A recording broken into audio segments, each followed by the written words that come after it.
देखिए, महासागर का नाम आपने सुना होगा।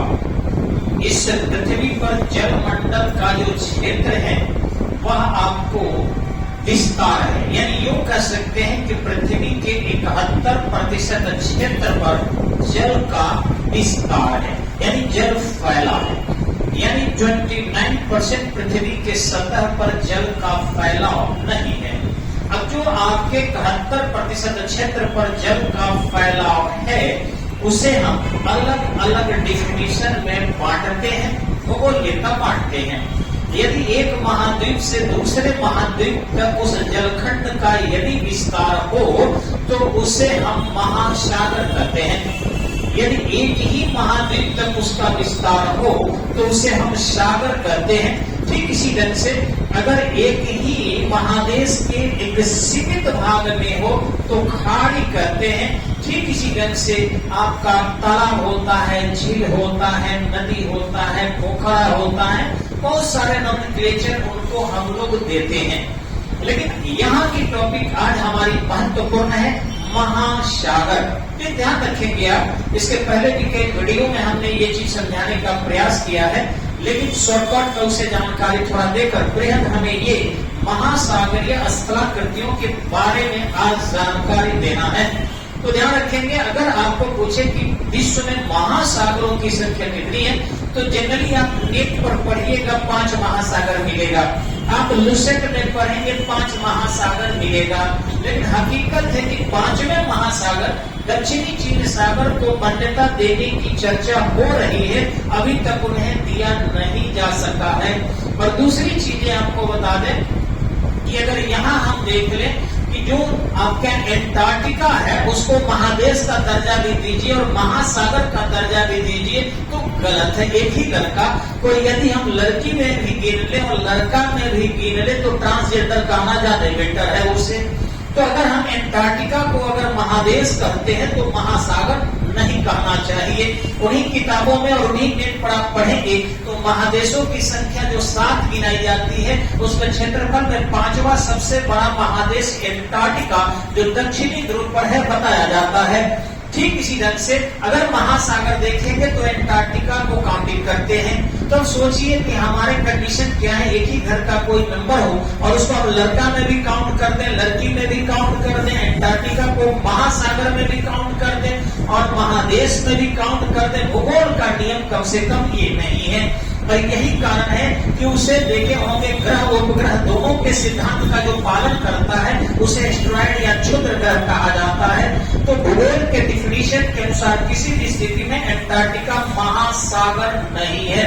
अब रहिए छोटे भैया, बहुत सारे भूगोल पढ़ाने वाले आज के मिल गए हैं जो ग्रह उपग्रह थोड़ा सा जान रहे हैं, वो कुछ के कुछ पढ़ा रहे, उस पर ध्यान नहीं देंगे।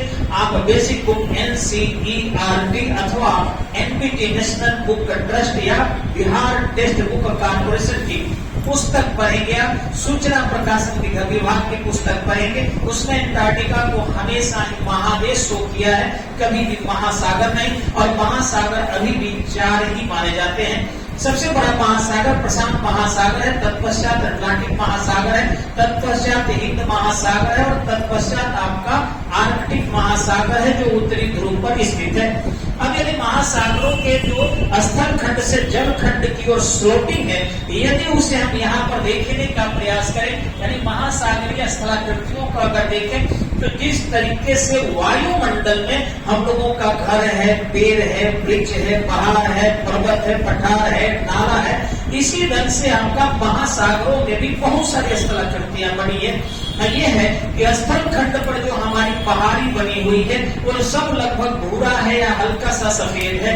लेकिन महासागरों में आप जाएंगे तो पीला पहाड़, नीला पहाड़, लाल पहाड़, काला पहाड़, सफेद पहाड़, बहुत सारे स्थलाकृतियां हैं जो अनेक प्रकार की बनी हुई है। उनका कलर, उनके वृक्ष, उनके जीव जंतु यदि देखेंगे, आप सोचिए ना कॉमन सेंस की यदि स्थल खंड मात्र 29% है तो इतने जीव जंतुओं में विविधता है तो जल खंड जो 71% है उसमें कितनी विविधता रही होगी। यानी निश्चित ही काफी विविधता जीव जंतु से लेकर पहाड़ और नदी तालाब वगैरह में सब में देखने को मिलती है। यदि हम यहाँ आते हैं, देखते हैं, ये अगर हम स्थल खंड इसको मान लेते हैं, इसको अगर किनारे का हम स्थल खंड मान लेते हैं तो आप देखेंगे जैसे ही आपका तटीय इलाका है, कुछ दूर तक मान लीजिए ये जल है, इस जल के ऊपर का भाग है जिसको हम महासागर का किनारा कहें। तो जैसे धीरे धीरे हम नीचे की ओर बढ़ते जाते हैं, ये हल्का स्लोप होता है, हल्का स्लोप होने के कारण इसको मग्न ढाल कहते हैं। तो यहाँ देखेंगे इसे महासागरीय मग्न ढाल कहते हैं, क्योंकि महाद्वीप का विस्तार यहाँ तक माना जाता है लगभग, और इसलिए पूरा का पूरा एरिया ऐसे होता है। तो यहाँ तक जो है महादेश भी या महाद्वीप भी मानते हैं। तो वैसी स्थिति में इसे सागर में डूबे होने के कारण महासागरीय मग्न ढाल, मग्न ध्यान रखेंगे, या इसे महाद्वीपीय मग्न ढाल कहेंगे ए वाला एरिया को। ठीक इसी ढंग से ये बी वाला एरिया जो है एकदम तीव्र ढाल है, कोई भी चीज यहाँ आएगा तो सीधे यही आकर रुकेगा, इसलिए इसको महासागरीय तीव्र ढाल या महाद्वीपीय तीव्र ढाल कहते हैं। ठीक यदि ये भाग देखें तो यहाँ से आने वाली चीजें स्टॉक होते होते एक अच्छा खासा ये ऊंचावच का निर्माण कर लेते हैं। इसका महासागरीय ऊंचावच कहते हैं या महाद्वीपीय ऊंचावच कहते हैं। लेकिन महासागरीय नीतल ठीक ये निचला वाला पार्ट होता है जो नीतल है, नीतल पर जो अनेक स्थलाकृतियां बनती हैं उनका नाम भी अलग अलग है।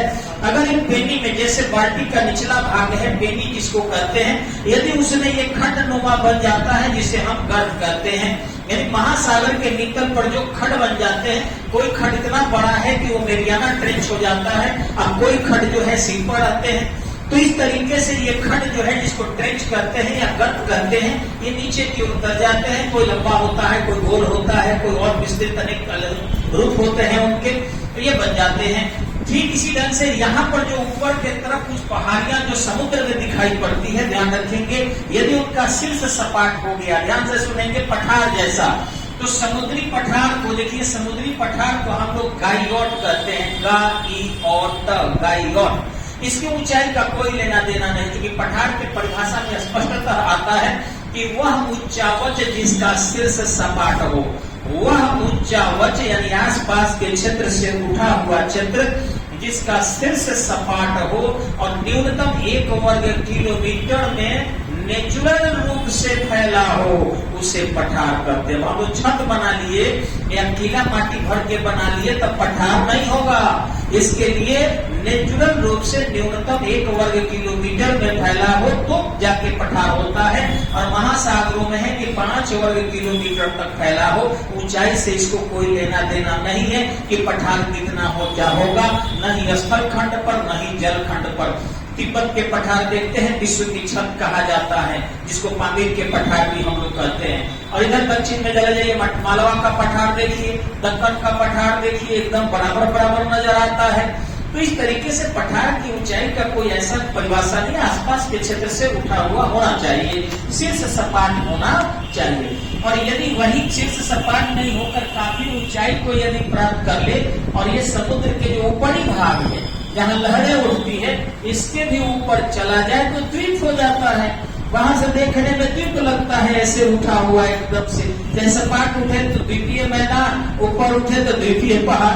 अंडमान निकोबार क्या है, द्वीपीय पहाड़ है एकदम से, जो ज्वालामुखी के उद्गार से बना है। लेकिन वही देखेंगे कि ये पहाड़ अगर पानी पे डूबा है, पानी जैसे यहाँ तक है, और ये आपके जो पहाड़ी ये शीर्ष जो है बराबर नहीं है, इनके शीर्ष उभर खाबर और उठा हुआ है, अगर ये रहे और ये 1100 मीटर से ऊंचा अगर है ये चोटी, तो निश्चित रूप से स्थल खंड पर पहाड़ उसे कहते हैं। ध्यान से सुनिएगा, स्थल खंड पर पहाड़ उसे कहते हैं कि वह ऊंचावच जो आसपास के क्षेत्र से ऊपर उठा हुआ हो और शीर्ष उसका शिखर नुमा हो और वह समुद्र के तल से 900 मीटर से ऊपर हो। स्थल खंड पर जो पहाड़ है वो समुद्र तल से 900 मीटर से ऊपर उठा हुआ हो, पहाड़ कहते हैं, और 900 मीटर से नीचे हो, पहाड़ी कहते हैं। लेकिन महासागरों में ठीक 200 मीटर और बढ़ जाता है, यानी महासागरों में इस नीतल से यहाँ से मापा जाता है। ध्यान रखिएगा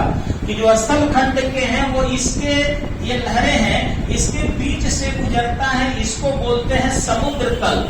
इस एरिया को हम कहते हैं समुद्र तल और इस भाग को कहते हैं हम लोग नीतल। तो इस ढंग से नीतल से यदि इसकी ऊंचाई 1100 मीटर से ऊपर है तब ऐसे समुद्री पहाड़ को हम समुद्री पहाड़ कहेंगे। और अगर नीतल से इसकी ऊंचाई यानी समुद्री पहाड़ की ऊंचाई 1100 मीटर से नीचे है तो उसको समुद्री पहाड़ी कहेंगे। क्लियर? तो इस ढंग से आपके समुद्र में भी पहाड़ी होती है, लेकिन आप स्थल खंड पर यदि देखेंगे तो पहाड़ों की जब श्रृंखला हो जाती है तो उसे पर्वत श्रृंखला कहते हैं। पहाड़ स्थल खंड पर पहाड़ काफी लंबा हो जाए तो पर्वत श्रृंखला कहते हैं, और वही महासागर में हो जाए तो जल में डूबे होने के कारण जल मग्न, तब उसको क्या कहते हैं? कटक कहते हैं, जलमग्न कटक। और शायद आपको पता होगा कि विश्व का सबसे लंबा जलमग्न कटक अटलांटिक महासागर में, जहां पर्यटक बड़े पैमाने पर आकर्षित होते हैं। अगली जानकारी अगले वीडियो में देंगे, तब तक के लिए नमस्कार।